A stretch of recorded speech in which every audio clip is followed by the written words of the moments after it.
one thing right.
All right, so this is our third lecture on computer performance, and today we are going to talk about the right thing to do. That's always the very difficult question every day. But before we start, it's always a good idea to ensure that we are all on the same page. So first of all, don't forget, no matter what computer you are using, it's actually a von Neumann computer in a way that everything must be presented in a memory before the processor can execute the program. However, what does that mean by a program? It contains instructions and data that are translated into the binary representation, not the representation that you can digest directly unless your mother language is binary. And then the processor who speaks binary as their mother language would parse those instructions and figure out what instructions want the processor to do. So for example, if the instruction want the processor to do multiplication, then the instruction would perform multiplication accordingly. However, if the instruction want the processor to access data, then that's another chance that the processor would access the memory by getting the data or update the data. And after the processor is done with the task included in that instruction, it can continue executing the program at the desired new location, new instruction that the previous instruction wants us to move. So the good thing is by putting different sequence of instructions into the memory, your program, you are basically giving your computer a different function. So you don't have to do things that people have done in the past. Whenever you change the configuration of your game, or whenever you change the configuration of the very early goal of having computer is to calculate the track of missile, right? So like in the past, you have to like physically reconfigure the computer, change the connection of a transistor to make that happen. But now you don't have to do that because we are all living in a world. We have von Neumann computers. And because of the von Neumann architecture, there is finally an industry called software. Because if you think about that, right, without von Neumann architecture, everything must be physically reconfigured. Then there is no such a job called software engineer, which is probably a lot of us dream job, right? So although a lot of us think like John von Neumann is by no means you don't consider him like as great as like Alan Turing. However, thinking about this, right, without John von Neumann, there's no way you guys are sitting here to pursue the career path called software engineer. So in the last lecture, we talked about what really matters to the three main things in classical performance. So for example, programmers, you guys are the most important, right? And different programming language can generate different instruction count or instruction sequence with different CPI. However, programmer is also the one who pick the right program language to use, right? And some of us has a misunderstanding saying that, okay, compiler can do a lot of things for us. However, through the demo last time, we can tell you that the compiler can only judge, well, in most of the compilers' perspective, they think fewer instruction count would definitely deliver better performance. However, through the demo that we show you, that's not always the case. And in some cases, the compiler optimization, it does reduce the instruction count.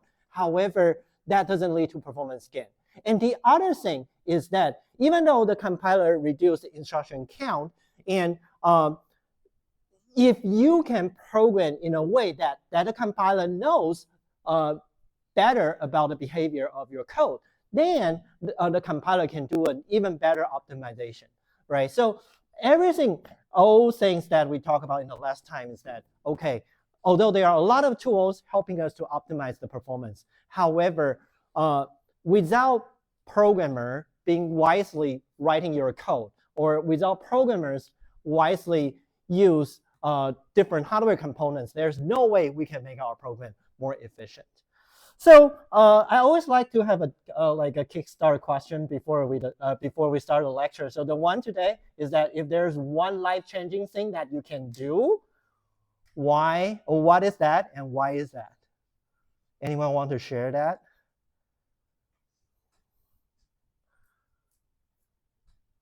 Do I need to kick off every time? Okay, for me, I was thinking about like, should I quit my job and get a job at Google so that I can pay off my mortgage faster? That kind of answer is possible. Okay, anything else? Anyone else would like to share? What's a life-changing thing that you would like to make?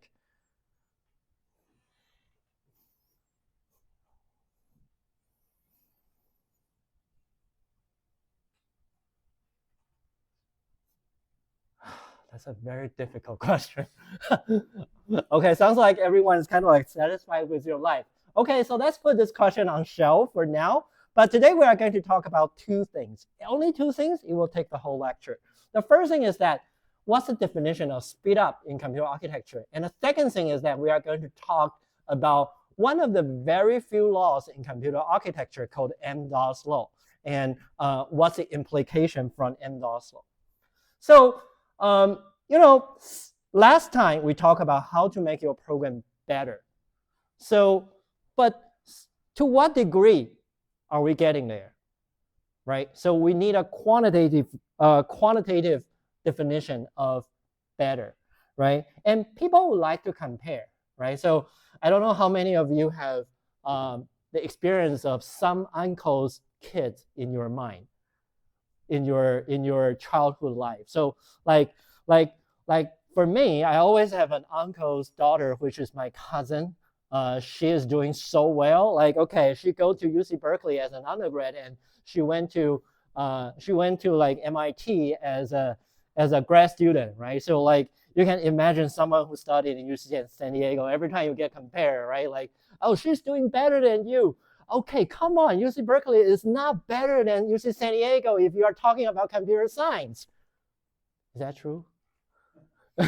Right? And also, like, to what degree is better? It's not too much better, right? So we want to have a quantitative definition, like, okay, see, I'm not too far away from her. Like MIT and UC San Diego is not too different.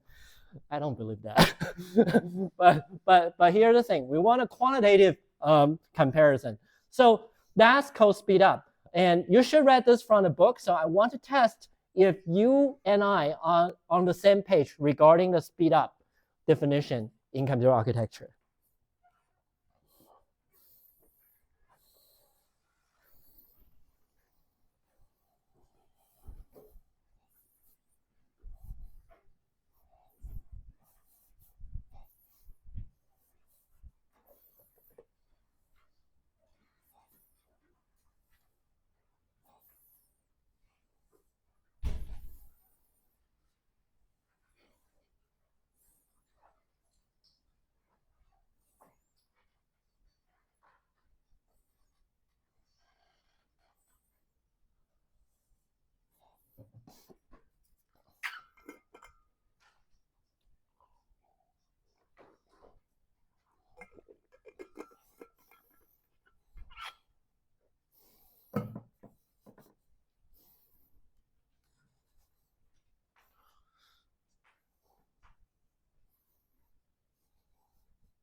All right, let's see what do we have after the first round. Okay, so looks like we have a pretty diverse answer. So why don't you guys talk to each other regarding what do you think, to what degree Y is better or worse than X?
All right, let's see what we get.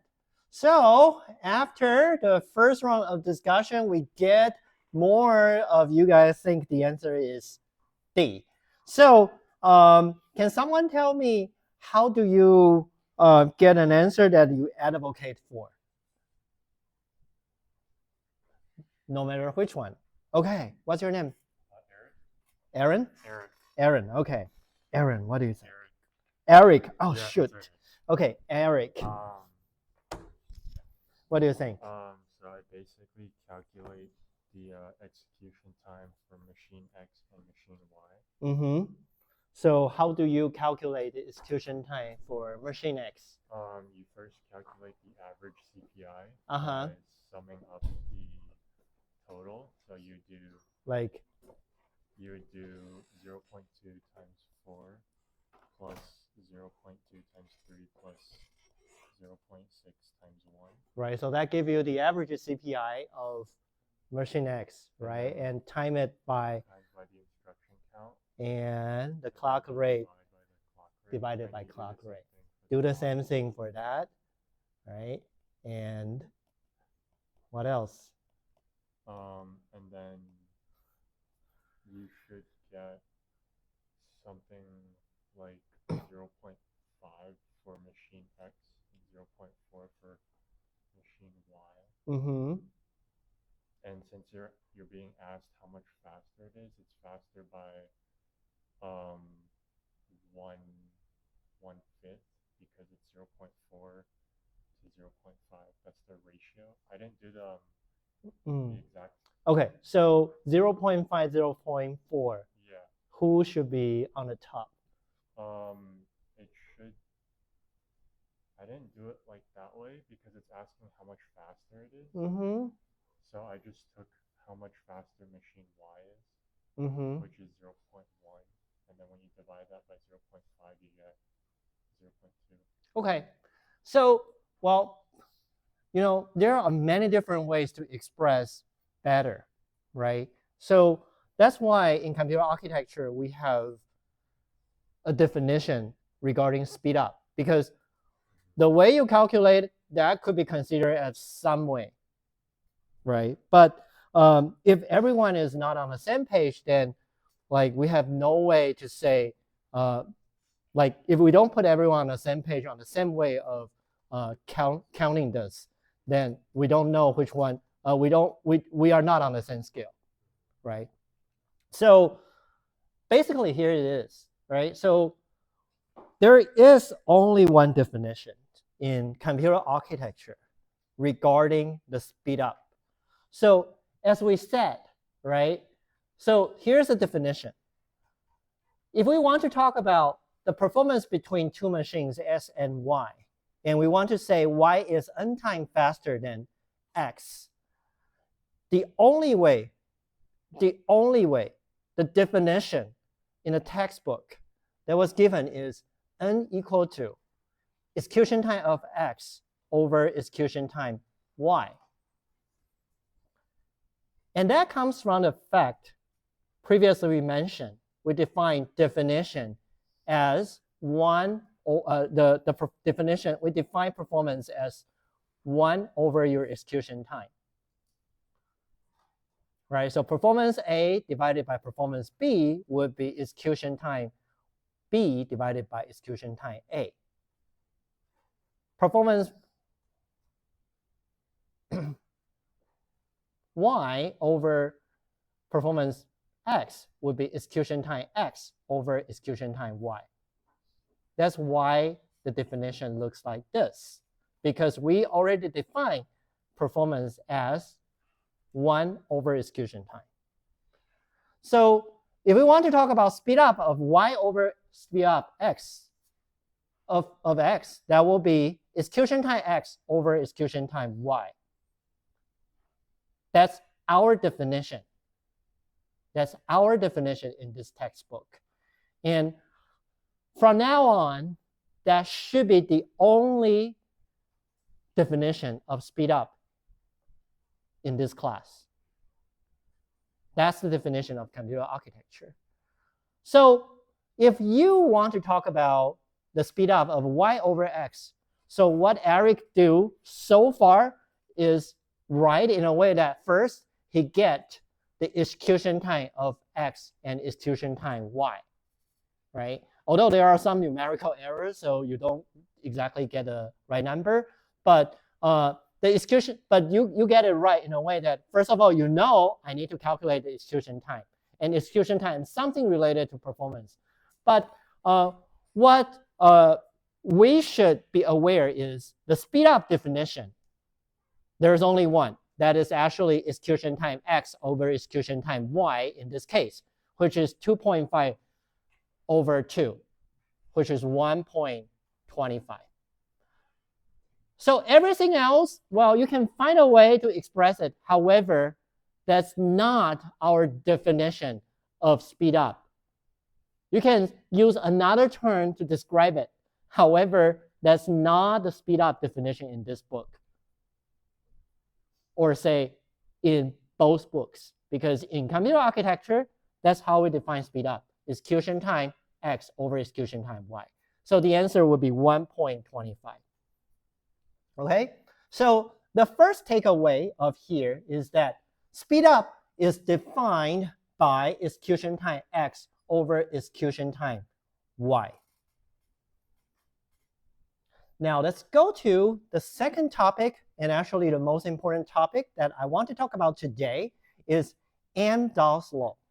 So Amdahl's law is actually invented by this entrepreneur, Amdahl.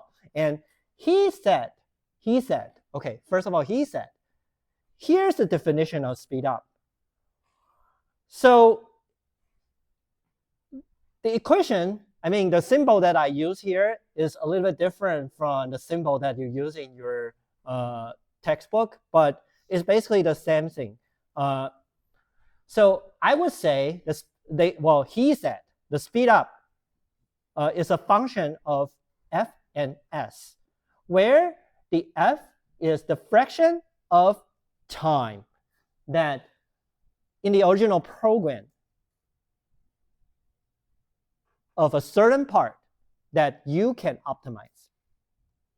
And s is the speed up you can apply to that f portion of time. And with that, your speed up is defined by 1 over 1 minus f plus f over s. Okay, I know what you are thinking, right? A lot of you were like, okay, it's not just a few minutes ago, right? Like a few seconds ago, you just told me the only definition of speed up is execution time x over execution time y. Now, why are you telling me about this? Okay, so don't be hurried. Okay, so here's the thing. If you think about Amdahl's law eventually, it's rescale the execution time of your baseline, or say the execution time of x, from the original scale into 1. Right? So if you look into this program, right, there will be two parts. One part is called f, the fraction of time that we may be able to apply a certain optimization, right, in terms of percentage.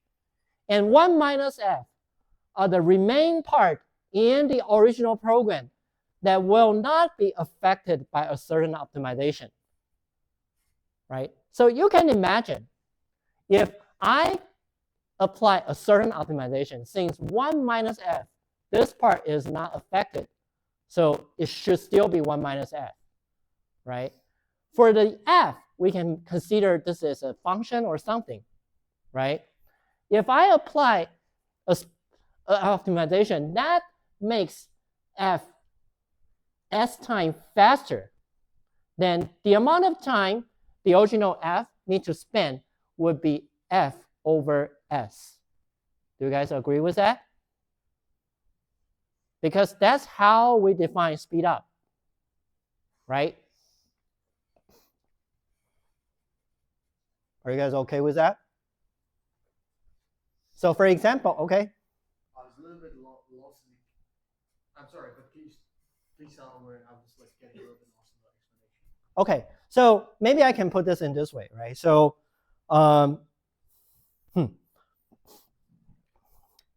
okay, the speed up is the original execution time over the improved time, right? So for example, if something originally you have to spend 2 seconds, And if I say I can speed it up by 2 times, what's the remaining? What's the new execution time? 1 second. How do you get 1 second? You divide it by 2, right? So the S is the speed up you can achieve on F, right? So the new execution time of F would be F divided by S. Would that be okay? Okay, so the thing is that right now, the combined execution time of the improved program will be 1 minus F plus F over S, right? So if you apply the original definition of execution time, since the baseline is now rescaled as 1, the improved part is 1 minus F plus F over S. Isn't that M-DOS law? Isn't that M-DOS law? So do you believe there is still only one definition of speed up in this textbook? So M-DOS law is nothing different from the original definition of speed up. Instead, well, as I said, he is an entrepreneur, right? One thing those people are really good at is that they sell you the same thing with different package. Don't you feel that way? Right? So he tried to repack the speed up equation with another representation. However, sometimes we love this because it does give us more insights regarding what's the right thing to do in performance optimization. And that's what we are going to talk about. So I don't know how many of you love gaming. Well, I used to when I were a student. So this is like one of the big series of console game like called Final Fantasy. So in the very beginning, like, and sometimes you know in your life, like when you watch movies or animations, right? If you start with the first one, you would never stop because I feel like, okay, since I already played the previous 10, then I would definitely try the 11th, right? So the same thing happened for Final Fantasy. So a lot of people were so expecting to it. However, what they found is that, okay, it's really slow when loading maps. So based on this Steam post, I created this problem. So the Steam post saying that we spend 95% of time in accessing the hard drive. And now what if I say the hard drive can be replaced by something that makes it 100 times faster? What do you expect we can get a speed up in total?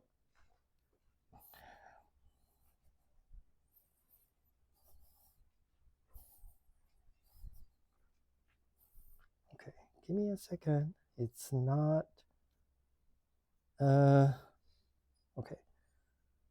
Wait, give me a second. Is it the right one?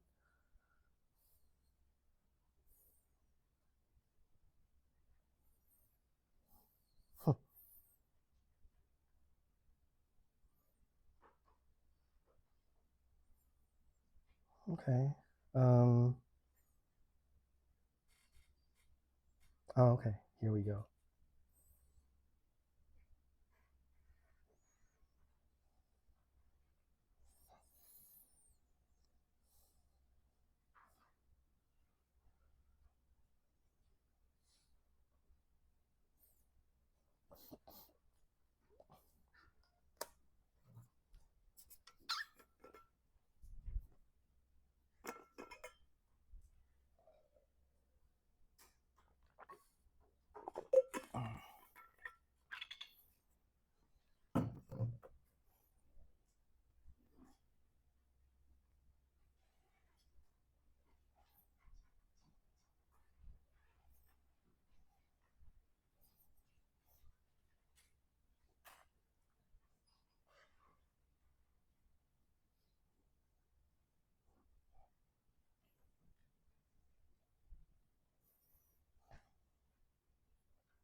All right, so let's see what you guys think in the very beginning. Okay, so most of you think the answer is C, but why don't you guys go ahead and discuss with your friend to see if you guys agree with C for the same reason or you really did the same mathematics.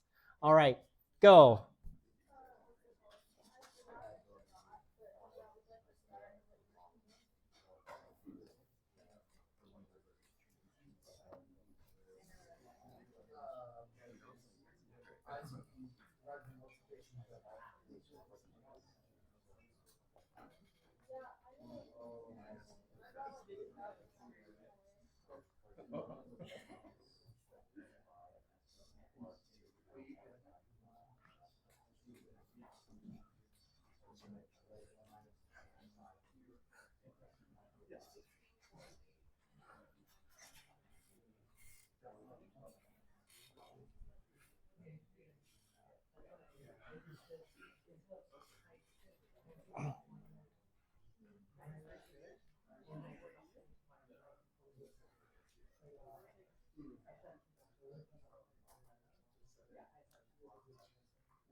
All right, so let's take a look. Okay, after discussion, everyone thinks the answer is C. So I bet if I pick someone, you can definitely tell me why the answer is C, right? Eric, do you want to give it a shot? You just plug it into Amdahl's law. Okay, so how to plug in Amdahl's law for this question? So Amdahl's law is 1 over 1 over? 1 minus f. Okay, what's the f here? F is 0.95. Okay, 0.95. Plus 0.95 over 100. Okay, so then we get 17, right? So we all agree with this is how we get the result. So isn't that surprising, right? There is something saying that I will give you speed up by 100 times. And the percentage of time it contributes is actually 95%, a majority, right? And you think that will give me very close to 100 times speed up, right? Sometimes we think about that way. Don't you agree with that? Like, you know, like sometimes that's how they sell stuff. Like every September, you will hear a sentence like, this is the best ever iPhone we ever have. And this time we use the new bionic chip that gives you 2 times faster experience in AI computation, right? And then you will think, okay, so now when I do my FaceTime, it will be 2 times, like it will be like twice faster than the past. But the answer is no, right? Because as long as the percentage of time we spend in that is not 100%, it will be hugely discounted, right? Even though only 5% of them is not optimizable, the speed up is still limited, right? So that's one thing that Amdahl is good about, right? So he's an entrepreneur, he's a businessman, so he can tell you, okay, from my old experience being lied to a lot of people, right? This is how I tell, right? Use Amdahl, right? So for this question, you can figure out, okay, it's only 17 times. And you know, our programs nowadays are getting more and more complicated, and sometimes you may have multiple parts of your program can be optimized, right? So you can still use Amdahl for that, but the thing is that you have to make sure that you can find disjoint parts of your program to and evaluate their speed up separately. So for example, if I have 2 functions that can optimize and one function never calls the other, like they are completely disjoint, and I apply an optimization on each parts, then in this case, I can extend the Amdahl in a way that, okay, I just add a term as another f, and I just separate the f over s to two different parts, and I can still get a numerical result of the speed up evaluation. However, sometimes things could be more complicated. So for example, saying that like a lot of functions, they would use sort, right? And if today I can improve the sorting, then it turns out that both functions, they could be affected by the sorting. Then what you really need to do is to figure out what's the part that both the sorting function can affect, and what are the remaining part that could be accelerated beyond that, right? So you have to separate the disjoint part from your original program as well. So that's how to apply mDOSL on multiple optimization. So right now, to ensure that you know how to apply mDOSL on multiple optimization, let's try one more time with this question.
All right, so after the initial thought, some of you think it's B, some of you think it's C, some of you think it's D. So why don't you have a quick discussion with your friends and figure out which is the right answer and how you get there?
All right, put your answer in.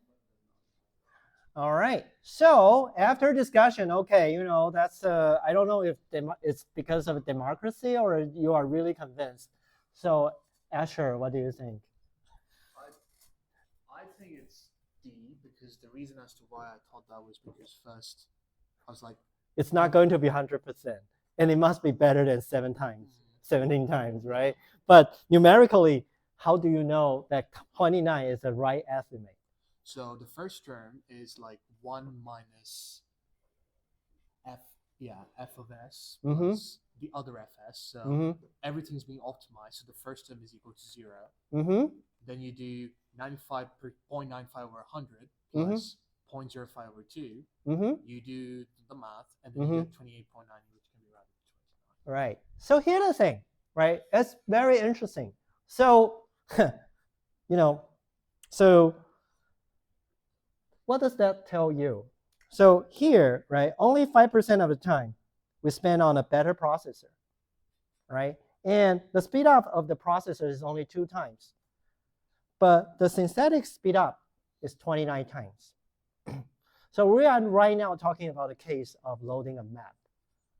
But can you imagine if we are talking about AI ML, right? A lot of people think, okay, 95% of the time, I'm running the model on a GPU. So only GPU matters for performance. And I don't care about what Intel does, right? So that's why people ditches Intel these days, right? But what does that tell you now, right? Even though we only got twice speed up on this 5% of the time, the synthetic effect can actually match up to 29 times compared against 17 times, right? So even though this 5%, they are important as well, right? So this is also another thing that you can learn from here. But we will talk about this implication of MDOSO in detail even more later. But right now you see why we want to express stuff in MDOSO. Not because we don't need to get an instruction count, but also because it gives you an easier access about what's the synthetic speed up after apply an optimization or a few optimizations. So right now, I'm asking you about this question.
All right, let's take a look. Okay, we have a pretty diverse answer. So why don't you guys discuss with your friends for another 90 seconds and see if that would let us converge to 1.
All right, let's take a look. Okay, so after discussion, 69% of you think the answer is E now. So how do you guys know the answer is E? I feel like if you need to achieve a 2x speed, I would want my denominator to be at most 0.5. However, you're going to speed up a portion of the system, which is only 16%. So 1 minus 0.16 is 0.84, which is greater than 0.5. So okay, so that's one way of solving it. What's the other way of thinking about the problem? Like, can we do it in a more M-Doslow way? Right? So if we want to achieve 2 times speed up, right, the target output of M-Doslow should be 2. And then if we solve the unknown of x, we figure out, wait, it's smaller than 1? How that be possible? Right? Anything that is faster should be greater than 1. So what does that mean? This is not possible. Right? How many of you have been working for a company? Okay, so every quarter, your manager, right? Like I have worked for 2 companies, Intel and Google before. And one thing that manager would like to do is like they would set an OKR, like objective and key results, every quarter in the beginning of the quarter. Okay, so what if one day, in the very beginning of the quarter, your manager told you, well, saying it's Intel, right? So we talk about, and there is a division of Intel doing non-volatile storage. So what if the Intel manager told you, hey, Hongwei, this quarter, I think we need to make a big jump in our project. So here's the goal. We have a customer who we want to please them. And as the division of storage technology, we want to show them twice speed up of their machine learning applications using our technology. So you think, okay, I will do it. Is that your reaction? But if you know M-Doslow, the very first night, what you really should do is not thinking about how to make the twice speed up possible, is to think about, should I pick up leak code again? You know why? Because that's not possible. Your manager is basically asking you to do something that's not possible. So if you don't meet the OKR, you are going to be laid off, right? So he is basically giving you 3 months to prepare a new job. But here's the thing. It doesn't make sense because it's not possible. So what does that mean? Is, okay, saying that, what's the maximum speed up we can achieve on a certain part of code. What's the maximum number you can think about in a numerical system? Infinity, right? So what if we put infinity as the S in M-DOS law? Then what you will get is 1 over 1 minus F. So what does that mean? Is that defines the maximum speed up you can achieve when you optimize on a certain function, certain part of the code, right? So if you look at this question back again, 1 over 1 minus 16 is only 1.2.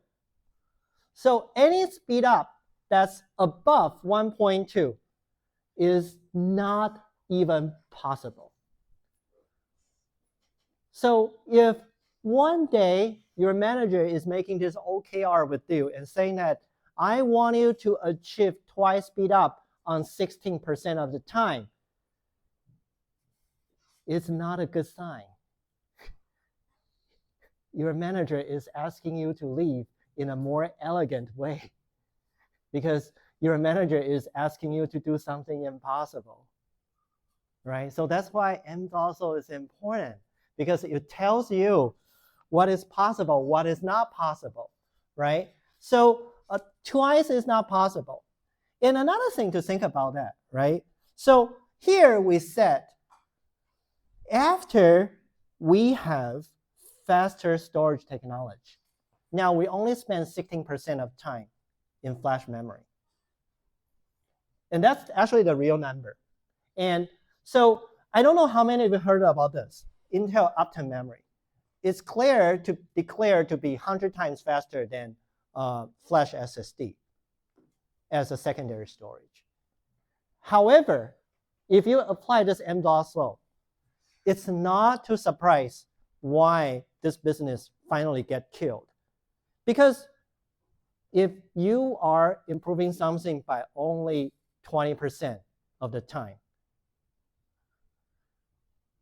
well, sorry, if you are only achieving like 1.2 times speed up, but you have to spend a lot of money for that, who is going to do that, right? Who's going to do that, right? So turns out the Optane memory is not a very successful business. And in the past, people were projecting that like faster memory technology like Optane memory would eventually replace flash-based SSD, where we are what we are using today. But because the benefit, the overall benefit that you can get in the complete system design is so marginal. And if you know M-DOS law, it's shame on Intel that they didn't pull out this M-DOS law first to figure out this business is not going to work, right? So here's the thing, right? With M-DOS law, you would know that it only give you at most 1.2 times speed up.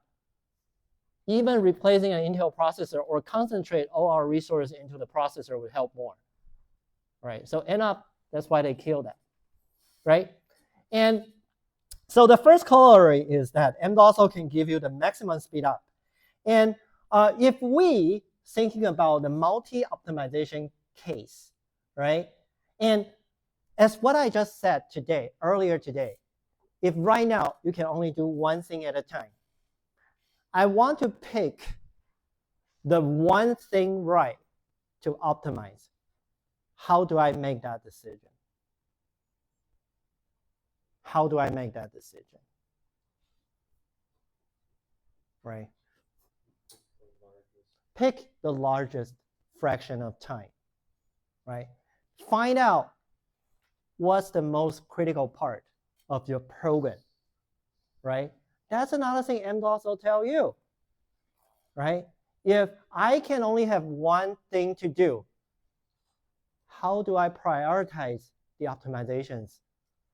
Pick the one that spends the most amount of time, right? So corollary 2 of M-DOS law. If we are working on an F that is relatively small, the optimization effect is very limited. So we should find the common case. However, based on M-DOS law, the f is the fraction of time in the original program. So the most common case doesn't mean the function being called the most frequently. Doesn't mean the function with most significant amount of instruction count. It means the function takes the most significant amount of time. So again, it's all about time, right? So most significant amount of time, right? So two of the corollaries that we learned. Each optimization has an upper bound, and you should use 1 over 1 minus f, or say you can replace the speed up with infinity in the speed up equation. And if you have multiple optimizations that you can choose, and you can only do one thing at a time, right? The maximum one, the one who gives you the maximum speed up is the one that you should pick. And based on this M-loss law equation, that's the one with the largest f. All right. So now, another thing that I want you to, well, another thing that we can, that we want to show you is that most of the time, okay, I want to know what's the most time-consuming thing. However, how do I know that, right? So there's a tool called gprof in Linux system, or many like Windows or Mac, they all have their own profiler. But here I'm just showing you how to do it. So here I have a program. So the program basically contains multiple parts, and it's basically using the GPU for sorting. And now, if I want to profile the execution time in a program and knowing what's the most time-consuming function, then gprof is a tool of doing that. And to do that, there's one restriction here is you want to compile your program with an additional flag called -pg, profile and debugging, right? So that would help us to gather some debugging information as well as produce some of the profiling information when you run it. So this is what you need to do. So as you can see here, when I compile it, there is a -pg in the compiler that we invoked. And then when I run this program like this, it will generate a gmom.out. And once you do, here we run it, and this stage, it will generate a gmom.out. And you can, again, use the gprof with the binary that you were profiling and gmom.out as another input. And it will tell you, okay, here we go. Although you have many functions, however, okay, so this is like the stopwatch. Okay, interesting. Every time when I run it, oh, okay, it hasn't finished.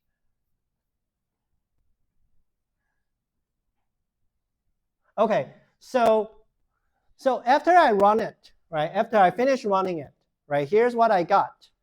What do you get? So as you can see, the most time-consuming function that in GPU sorting is actually comparison, right? So if there's one thing that you really need to do to figure out how to improve the performance of your code, GPU sorting code, then you have to figure out how can I make the comparison really fast on GPU, because it actually took almost 100% of time after you profile it, right? So that's the tool that we can use, right? Okay, so and also like you can also insert your timer in a code. However, that only works for the case where I have access to the source code. So right now I'm showing you another thing, right? What if we apply an optimization, right? So again, this is our friend, the Bitonic sort on GPU. And I'm going to run it on top of NVIDIA's 4070. And now, I'm going to first start with my baseline, where, oh, sorry. Okay. So, give me a second. Okay, so here we go. That's where I should start. Wrong CPU. Okay, so this is my baseline. So, sometimes I feel Cambodian is difficult. Sometimes I was thinking, recently I'm thinking about being a Cambodian at some point. But so I listen to a lot of like stand-up comedy, but I kind of like fail because I want to think if I can apply those to my teaching. But one thing that I realized is that there are so many politically incorrect jokes that I can talk here, so I gave up on that. But setup is very important, right? So the story begins in this way. So first of all, sorting, as we demonstrate in the first lecture, right? Sorting is a very important algorithm in a way that even though you think adding a sort in your program would give you extra overhead, but it will facilitate the rest of the algorithm and make it more efficient, right? You saw that demo. So let's talk about sorting. How can we make sorting itself become efficient? So the first demo I have is that now I have 134 million of numbers that I want to sort. And in the very beginning, I only store data on hard disk drive, and I sort on CPU. And with that, okay, so I hate the coloring, but the total execution time is 14.38 second. And the amount of time I spend in file input is 0.15. And the amount of time we spend in a sorting kernel, which include the comparison part, is actually 14.2. So based on your knowledge about MDOS law, what should you optimize? The storage or the CPU kernel? CPU kernel, right? So now what the storyline goes up is, okay, so I have a tool called Vitonic Sort, as I show you, where I can use to make the sorting time faster. So this is what I get, right? So after use Vitonic Sort on GPU, now the total execution time is only 1.52, right? Where the GPU kernel spend, why is the file input time so fast this time? Okay, the GPU kernel spent 0.54, and the total execution time is 1.52. No, so here is the thing. You know what? Am I running this on a really fast disk? Okay, where's my file? Okay, never mind.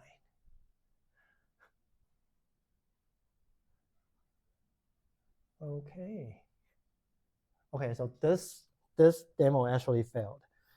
So one thing I forgot is that for this machine that I run demo, I recently replaced its hard disk drive with another solid state drive. So the baseline is run really fast. Okay, but here's the original version of the demo. So the original version of the demo really want to show you is this. Here's the baseline where I put my data in hard disk drive, and I use CPU to run the sort. And the total execution time takes about 20 seconds. And within this 20 seconds, a majority of them is actually in sorting, right? So at this time, sorting is the most important thing that we should target. So we move it to GPU.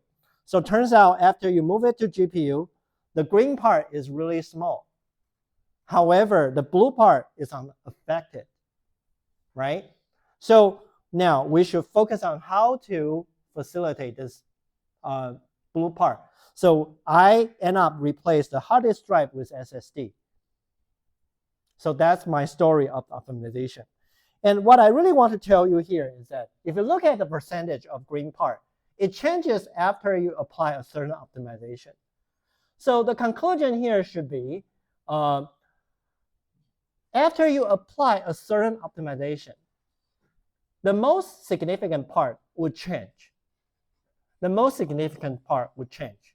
So for example, a lot of people think large language model will spend a lot of time in computation. However, what if we apply tensor processing unit, for example, in Google Cloud?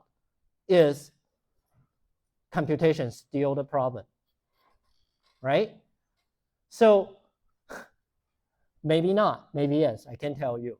But here's the thing, right? If we repeatedly optimizing our design based on Amdahl's law, you have to pay attention to every time when you perform an optimization, what's the new target? What's the most significant part now, right? So the third thing is that optimization has a moving target. It's not always the same thing. So a lot of people, they do things based on their stereotype. They think for this algorithm, it must always because of the CPU is too slow. However, that may not be true. Maybe one day it will become memory bound, right? So a lot of people, they would like to have an algorithm that trade the memory space with the computation complexity. However, they may not be good on computers with very slow memory or very little amount of memory, right? If you are not aware of Amdahl's law, right? Okay, so another thing, okay, Amdahl's law also give you some insights about what if I can parallelize an algorithm. So theoretically, a perfect parallelism comes from the fact that I can evenly distribute the computation into a number of different homogeneous hardware. So what does that mean is that I can evenly distribute my computation into n different pieces, making the execution time on each piece only 1 over n. So in this way, you can imagine I can achieve n times speed up ideally with n different processors, right? So what does that mean is that, okay, if I found in my code, there is a fraction of time called f parallelizable can apply parallel algorithm. Then if I have a number of processors, then my ideal speed up would be 1 over 1 minus f parallelizable plus f parallelizable divided by n. So now, based on this, can you check these 4 statements and tell me what do you think?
All right, let's take a look. Okay, so 68% of you think it's C, but you know, sometimes it's just a guess, I bet. So why don't you guys synchronize with each other for the 2 that you guys have in mind?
All right. What do you guys think? So still C, but what are the two? Do you guys agree with the first one? Yes? Why? What do you guys think? Any thoughts? Can you go back to the definition? Definition? For the parallelizable?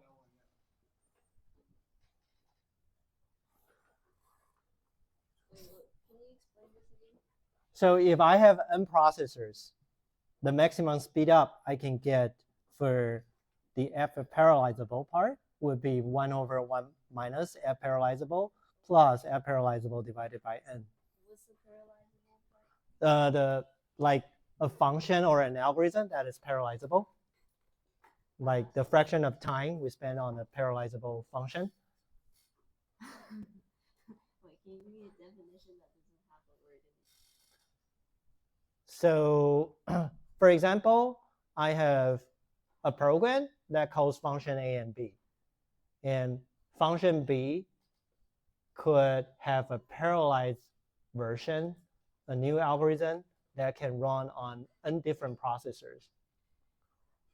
So if we use that version of B, that's the speed up we can get.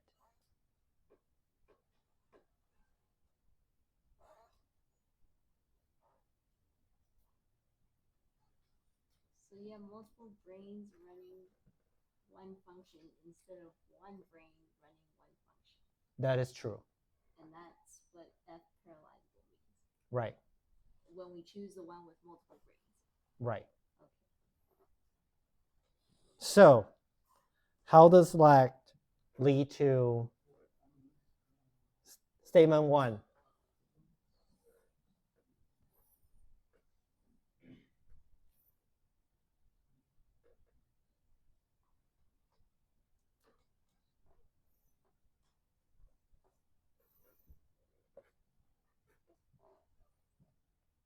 Any thoughts? Okay, Ash, thanks for saving me from this dead silence.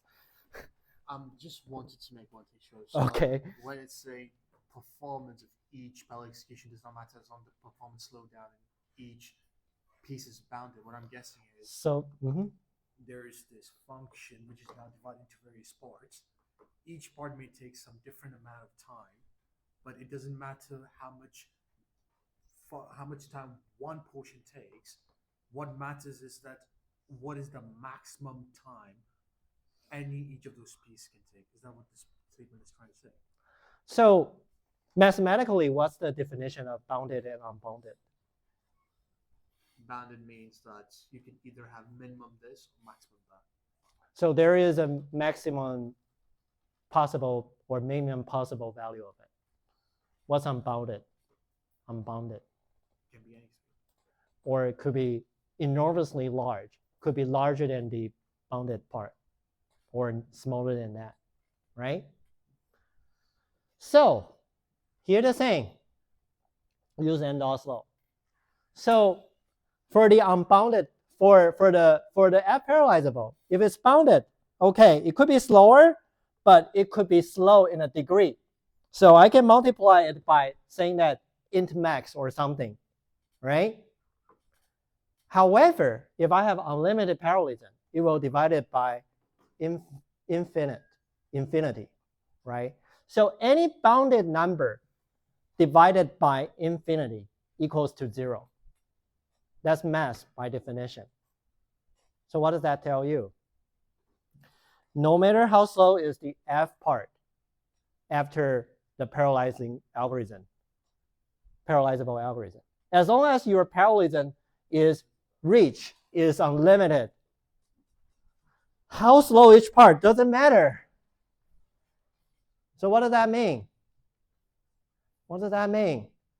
If I can have unlimited number of processors, even though I have the worst ever complexity for the new algorithm for each parallelizable part, it doesn't matter. It doesn't matter.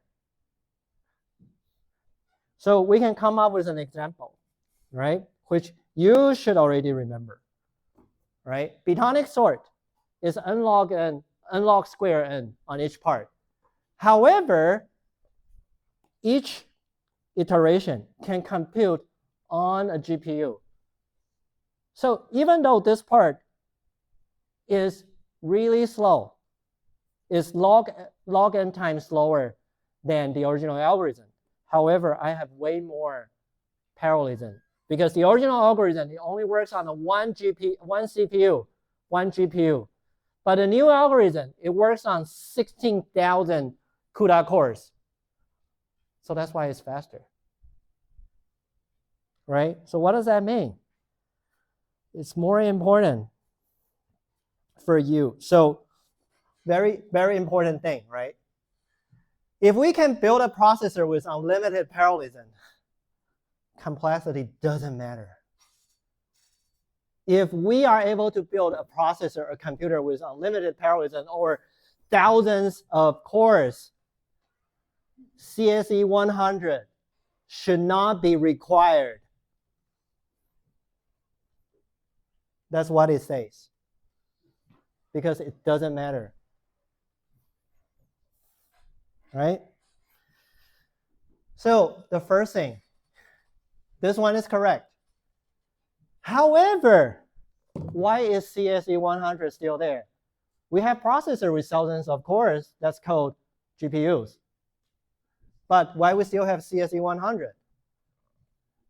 Right? So it says, so the second statement is wrong. Because now, if I have limited parallelism, I still have this 1 minus f parallelizable part that need a better algorithm. Because there are things that cannot be parallelized, right? So speed up will determine by 1 minus f eventually. And that 1 minus f part still need our lovely algorithm design to make it faster.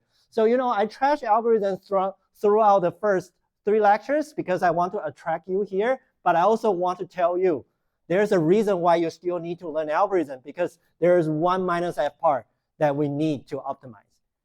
And that's why we need to learn algorithm. So it also means that 1 minus f would define the maximum speed up on parallel hardware. So if you can make f larger, then your program will be faster in the future, right? So what this corollary tells you is, first of all, if we can build a processor with unlimited parallelism, the complexity doesn't matter. However, it also tells you the future trend of software application design is that how can we parallelize our algorithm as often as possible, as high degree of parallelism as possible, instead of lower its complexity. Because the more parallelism you can, because right now, the truth is that the reality is that the single core are not getting any faster, but we are building processors with more and more cores. So if you have an algorithm that only relies on single core, you're not getting any faster. But if you can make it utilize more cores, you will make it faster.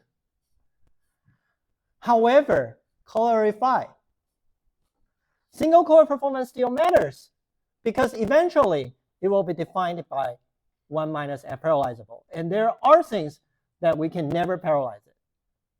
So for example, locks, stuff that needs locks, atomic updates, those cannot be parallelizable, right? So we still need intuitive ways of dealing with those problems, right?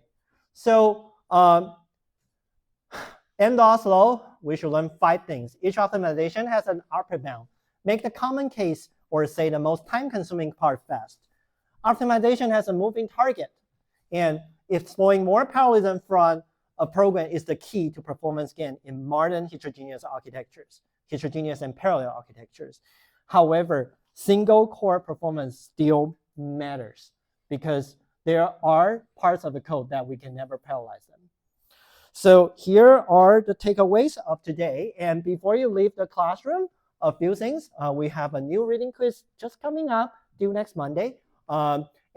Assignment due this Saturday. However, we have the last office hours by Friday. So if you have any problem, any question, try to address them by the end of the day before the last office hour.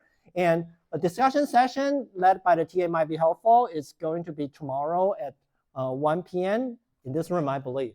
And if you want to check for slides and go to our website and Piazza for discussion, Grayscope for assignment, and the participation grade is already online on this address, and check that to see if it's recorded.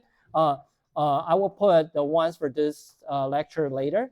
And other than that, if you want to review or you've missed a lecture, go to our YouTube channel. I will see you later in the lab lecture or the office hour or next week. Enjoy the rest of your week.